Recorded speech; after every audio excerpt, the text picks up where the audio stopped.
Welcome back to another episode of the Dog Training Secrets Podcast. On today's episode, we're gonna go over: can you train an older dog? If you can, how do you go about it? And how does it compare to training a younger dog?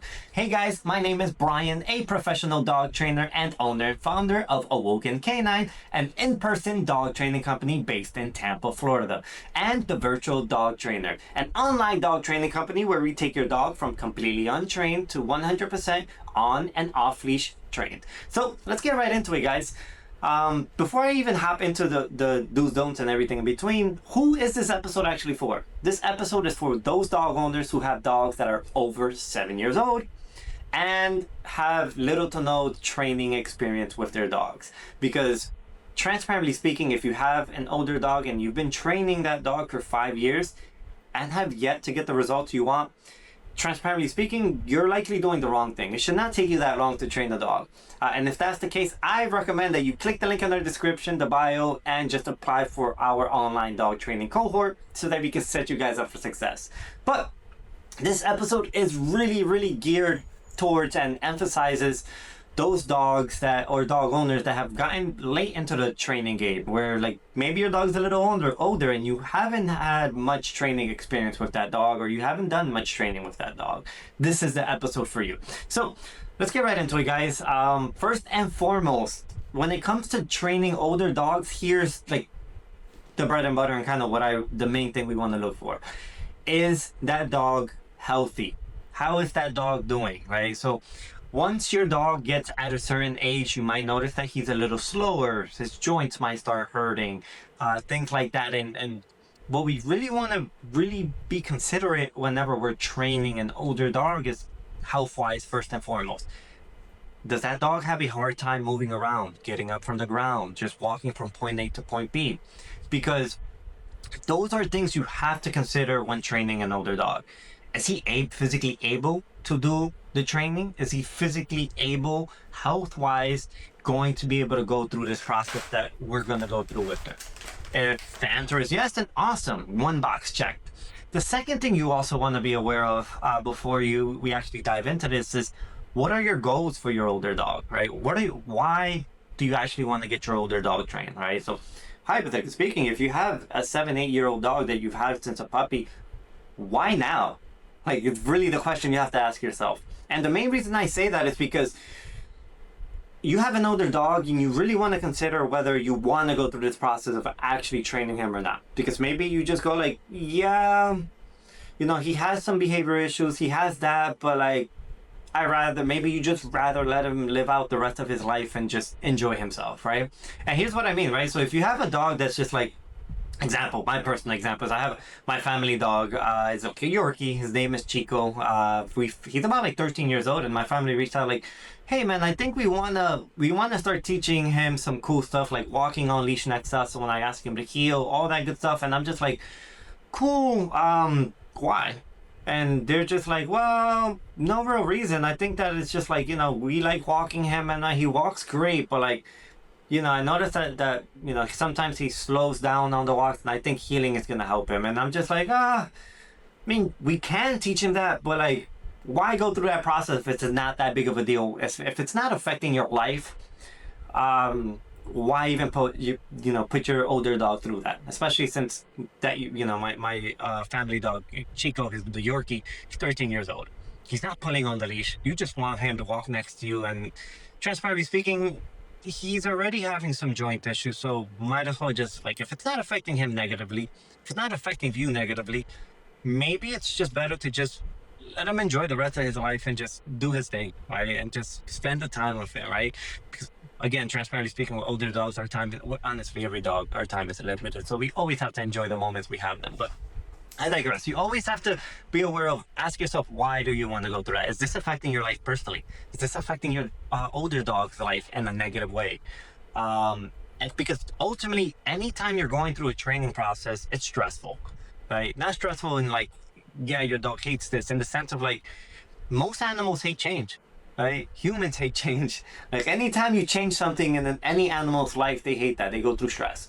And I mean, if you use humans as an example, that's exactly why diets fail.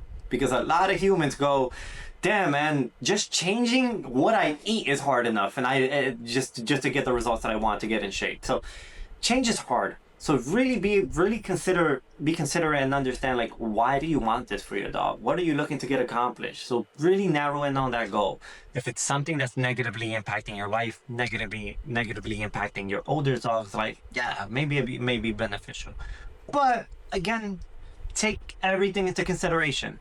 How's your older dog's health? Is he struggling getting up?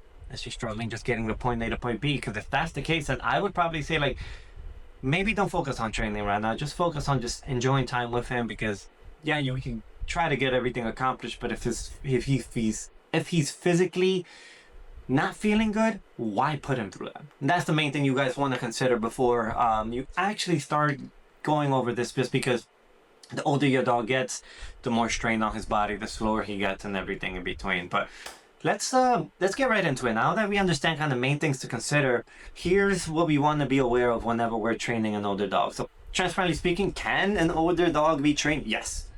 That's the answer. Like, dogs don't stop learning at a specific age. I don't know where that came from. Like, no animal stops learning, right? We as humans don't reach a certain age and go, well, there's nothing else to learn around this world. Same thing for dogs.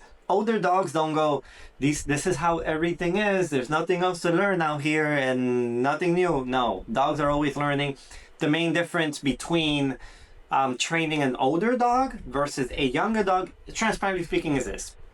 When you have a younger dog, whether it's a young puppy or, you know, a very young dog with a couple months, years, give or take, it's the fact that that young dog has little to no life experience.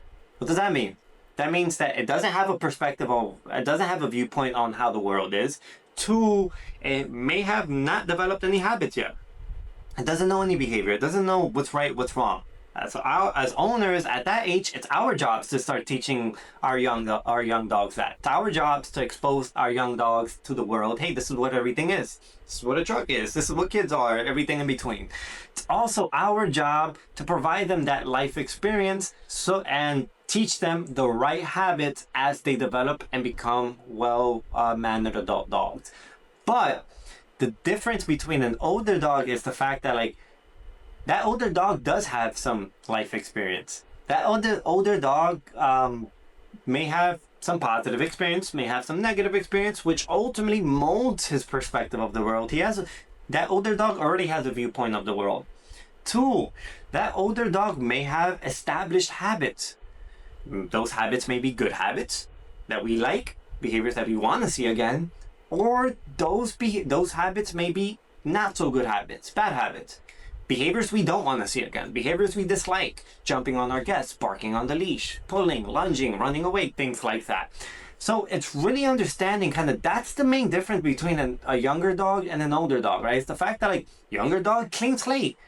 Besides his genetics, and the fact that, like, you know, specific breeds want to do specific things, but, like, a younger dog, clean slate. You don't know anything about life. Let me show you what that's about. Older dog, you have some life experience. You may know what that life experience is. You may not know. You have some developed habits. I don't know what those are. You may already know. Good habits, bad habits. Now that we understand the main difference between training a younger dog versus training an older dog, how do we go about training that older dog, or, like, changing behaviors? Changing bad habits, behaviors we don't like, to habits that we do want in the future. Well, first and foremost, before we even get started, I think the most important part, regardless of what habits you want to change, what behaviors you want to teach, is making sure that you create a strong management protocol. Meaning, when I refer to management, is how are you living with your older dog while you're developing and teaching the new skills, habits, behaviors, right? So first and foremost, the first thing we want to do is prevent our older dog from practicing and rehearsing any unwanted habits or behaviors we don't want to see again. Behaviors don't go away with time in dogs. They only get stronger. It's kind of like going to the gym.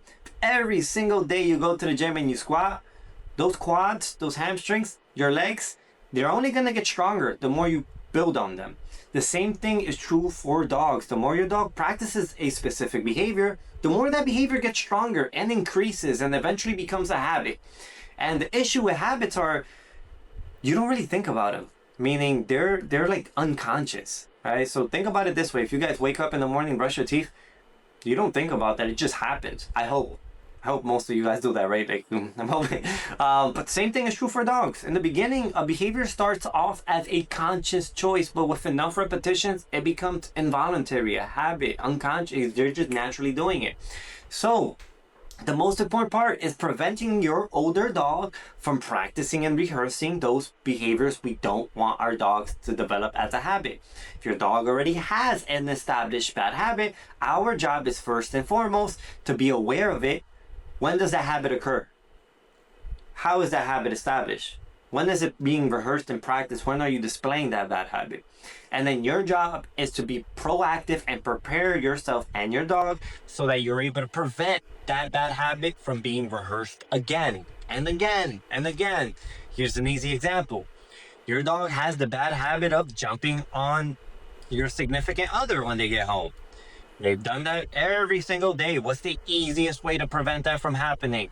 While we begin teaching that dog not to jump on the guest, you just literally have your dog on leash. Hey, you, I know my spouse is gonna come home. I know you're gonna wanna jump. And what do? The moment my spouse gets home, I have you on leash so you don't even get to practice jumping on my guest or my spouse. And then you start preventing that bad habit. Transparently speaking, the leash is gonna be your number one golden tool to preventing behaviors we don't want to see again.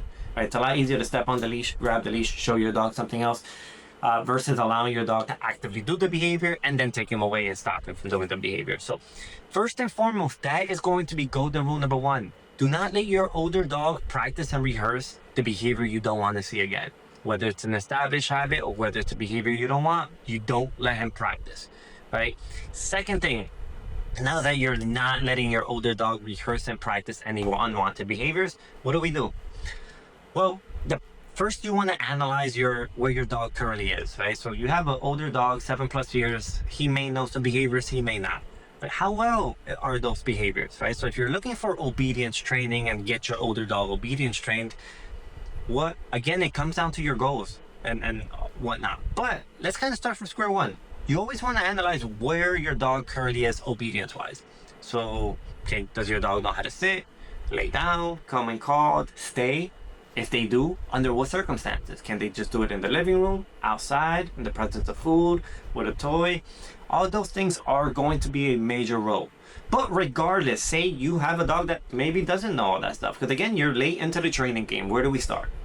We start with establishing a clear communication system between us and our older dog so that we're able to communicate to our older dog and let him know, hey buddy, this is what you're doing right, this is what you're doing wrong, and this is what you should continue doing. Because transparently speaking, if you don't have a communication system, nothing else matters. Like, you're not able to communicate to your dog and let him know, like, dude, good job. No, that's wrong. Change your behavior. So that communication system is super, super important. Now, once you establish a clear communication system between you and your older dog, what do we do next? Well, I start teaching my dog some behaviors depending on what he knows and what he doesn't know. If he already knows how to sit, awesome, great, then I go from there. If my dog doesn't know how to lay down, then I start there. So three to four main behaviors I always work on with every dog is sit, stay, down, stay, bed, stay, and walking, coming when called, and healing. Those are kind of like the 5 main behaviors. When I say any command like sit, down, bed, they all automatically, I want you guys to assume that they come implied with a stay. Meaning, like, anytime I tell a dog to lay down or sit, I'm expecting him to stay until I tell him it's okay to get up. So that applies to every single stationary behavior. Obviously, it's not gonna apply to a come when called because, like, dude, you're actively running to me. I'm not gonna tell you this, But always be aware of where your dog currently is. And I always start off with the communication system. Once you establish a communication system, you want to be aware of, like, how well does your dog perform behaviors. If your dog doesn't perform behaviors, because again, little to no training experience, then I start off from there. I get my dog's rewards, and I'm gonna start rewarding and reinforcing my dog for doing specific behaviors. So if I tell my dog to sit and he does it, great, I reward him. If I tell my dog to lay down and he does it, great, I reward him. If I tell my dog to go to bed and he does it, great, I reward him. You want to just start in a low distraction environment first. So meaning, if I'm teaching my dog to sit, lay down, go to bed, all that good stuff, I work on these concepts in a low distraction environment. As your dog gets better and more fluent and understanding, oh, when you tell me to lay down, I could easily lay down inside my living room with no problem. We want to start making things more and more difficult for that dog. Now you might be asking, like, Brian, how do I make things more harder? Like more difficult for my dog? My older dog, I've worked inside the living room. I taught him to sit. I taught him to lay down. I taught him to stay. And, he's pretty great in the living room. But how do I make this harder? Well, you're always going to make things harder in a couple of different ways. One, you could have your dog hold the behavior longer. Meaning if I tell my dog to lay down, is he laying down for 30 seconds? Is he laying down for 5 minutes? Right? The longer your dog holds it, the harder it is. Two, distance. How far are you from your dog? The farther you are from your dog, the harder it is. Right? Because your dog goes, dude, you're all the way 30 yards away from me. Maybe I could get up. And fourth, distractions. What is going on in the environment around you? Are you doing this in your living room? Are you doing this where there's kids running around? All those matter. So in the beginning, whenever you're working with any behavior, what you're looking for is at least 80% fluency within your dog. Meaning if I'm teaching my dog how to sit, can he sit 80% of the time? So if I tell my dog to sit in the living room, will he do it 8 out of 10 times? And if he does, and I go, cool, now that you're doing that 8 out of 10 times, I'm gonna make it harder. Next time I'm gonna say sit, and I'm gonna have you stay. I'm gonna walk away. Once your dog is able to stay inside the living room, what do we do? Great, you're doing great. I'm gonna make it hard. I'm gonna introduce distractions. Let me do this in the backyard now, right? I do this in the backyard. You're able to sit and stay, and I'm able to walk, run, do jumping jacks in the backyard, and you're fluent 80% of the time. So if I do this 10 times, he's correct 8 out of 10 times, right? Now I make it even harder from there. I go, okay, you're doing great in the backyard. Let's do it in the front lawn. We do the same thing. Once he's 80% fluent, I make it even harder. Let's go somewhere more public. Oh, there's kids running around on their skateboards. Can you still do this? And your job is, especially with older dogs, you need to reinforce it. Reinforce the new behavior so that eventually he starts naturally doing it on autopilot. Because if you really think about it, what are habits? What are bad habits, good habits, whether we label them good or bad? That's us as humans that label them, but what are habits? They're essentially behaviors that became automated in your dog's brain because now he doesn't use any conscious thinking power to do it, but he has gotten reinforced and rewarded for doing that behavior enough times, whether you realize it or not, that it's on autopilot. So you want to start developing, in order to develop new habits, your job is to create a routine, practice that routine, and reinforce your dog for doing that. So here's a quick example, guys. Here's what I mean. A couple weeks ago, I started taking my dog to the mailbox. Right? I walk my dog to the mailbox. I ask him to sit. I give him a treat. I take the mail. I check what's good, what's bad. I throw it out, and then I walk back. I did that consistently for like 2 weeks. I walk to the mailbox, sit, reward. Take the mail. Walk to the mailbox, sit, reward. Guess what happens now? I walk to the mailbox. I don't tell my dog to sit. He's just doing it. He's like, I'm sitting, I'm waiting. Where's the reward? And I don't even reward him. He's just doing it. He's just like, damn. At this moment, he's probably like, I don't know why I'm doing this. I've been rewarded enough times that I guess this is how things are. Same thing is true for other aspects of my life. So other habits I established with my dogs are this. Anytime I'm cooking, anytime I'm eating, you guys lay in your bed and wait for me to finish eating. In the beginning, how did that work? I'm cooking. I'm about to set up the table. I go, hey, dude, you go to your bed. You go to your bed. I set up the table. I eat. Now, I've done that enough times. Obviously, caveat before I even get into that. All of these stuffs I worked on is separate. Meaning, I don't work on getting my dog to lay in bed while there's distractions, food, and outside until my dog is able to do it by himself without the distraction. So again, I always teach the behaviors without the distractions before I make them more difficult. But I digress. So again, an example of sending my dogs to bed when I'm eating. And every time I would set up the table, I would go to bed. Set up the table, go to bed. Now, my dogs literally see me pick up the plates and they look at me and they go, I know what's going to happen. I'm just going to go to bed. They go to bed on their own. I don't even have to tell them nothing. They just naturally do it now. But that's one of the biggest keys and secrets for dog training is really making sure that you establish a routine, and at some point in that routine, there has to be a reinforcing component to that for your dog. So that your dog goes, over time, he starts making those choices and offering that behavior on his own without you always prompting him, reminding him to do a better choice. But transparently speaking, the biggest thing for older dogs, guys, is going to be that prevention of the bad habit. You prevent your dog from practicing the behavior you don't want. And instead, you give him ample enough opportunities to only practice the right behavior. Only practice the right behavior, because over time, the new habit overcomes the old habits. But what you're gonna go through is a curve that kind of goes like this. Oh, he's doing great, he's doing great, he's doing great. He's not practicing the old habit, and then out of nowhere, boom. There's like a big decline where your dog goes, I'm gonna practice that bad habit one more time and see if I can get away with it. What do? Dude, you stay consistent. When your dog's behavior dips and he tries practicing the bad habit again, you go, nope, you can't do that, you prevent it. And what happens after that? Once that major dip in behavior, your dog goes, well, I guess that old habit doesn't work anymore. I can't do that. And then the new habit takes over. But for that to be effective is prevention of the bad habit, separate your teaching new behaviors and establishing that so that you become relevant with your dog. And then while you're practicing those behaviors, you're making it difficult for your dog each and every single time as he progresses, so that eventually what's hard is easy.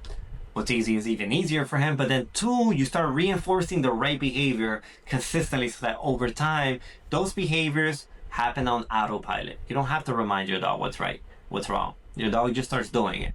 And that's the big secret for today, guys. So I hope you guys enjoyed this one. And if you guys did, one, feel free to share this with anyone. But two, if you guys are actually looking to get your dog trained, click the link in the description and apply for our online group cohort. We'd love to help you guys out.